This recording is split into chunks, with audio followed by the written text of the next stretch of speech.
Bonjour, au programme aujourd'hui de ce 3 questions sur la thématique du bilan carbone ou gaz à effet de serre.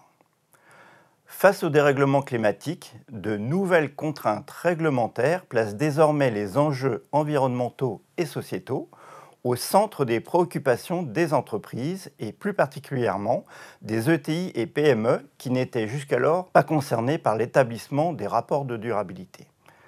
Vous avez été nombreux à nous envoyer vos questions. Voici nos réponses à 3 d'entre elles.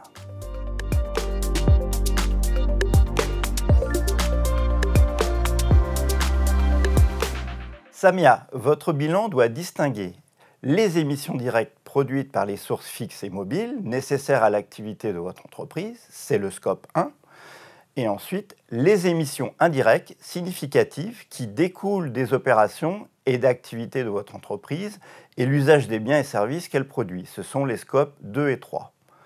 En pratique, vous trouverez dans votre scope 1 les émissions liées à la consommation de carburant et de gaz, dans votre scope 2, celles liées à la consommation d'électricité et ou de réseaux de chaleur. Enfin, dans votre scope 3, les émissions liées à toute la chaîne de valeur amont et aval, comme le fret de marchandises, la production et la transformation de matières premières ou les voyages d'affaires. Dans beaucoup d'activités, et certainement dans la vôtre aussi, Samia, le scope 3 sera prépondérant.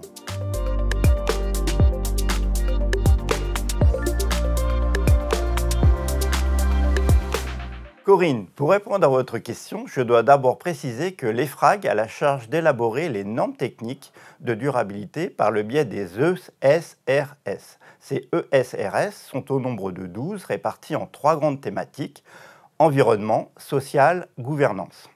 En France et en Europe, le nouveau rapport de durabilité commencera à remplacer les DPEF à partir du 1er janvier 2025 avec les données de 2024.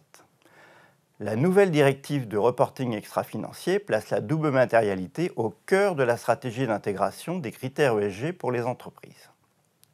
L'analyse de double matérialité prend en compte à la fois l'impact de durabilité de l'environnement extérieur sur l'activité et l'impact de l'activité sur l'environnement extérieur à l'entreprise.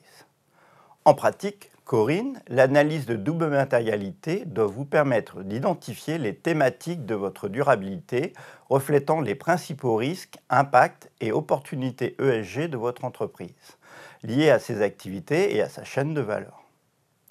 Cette analyse doit vous permettre également de relever les informations matérielles pour rendre compte de ces enjeux, par exemple des indicateurs ou des informations contextuelles dans l'application des normes ESRS.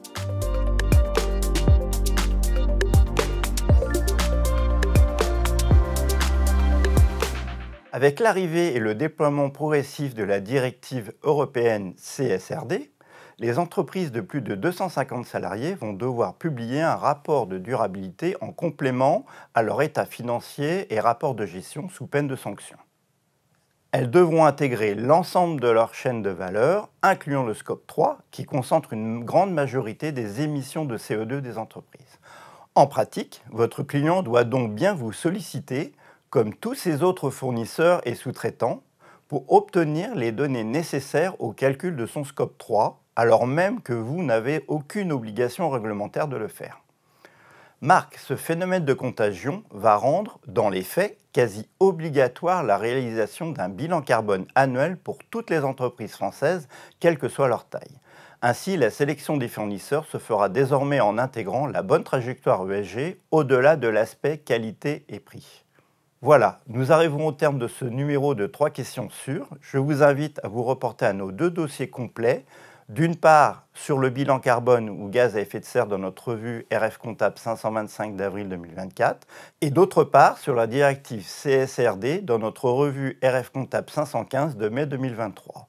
Merci de votre attention, abonnez-vous et restez à l'écoute pour connaître la prochaine thématique et posez vos questions aux rédactions de la revue fiduciaire.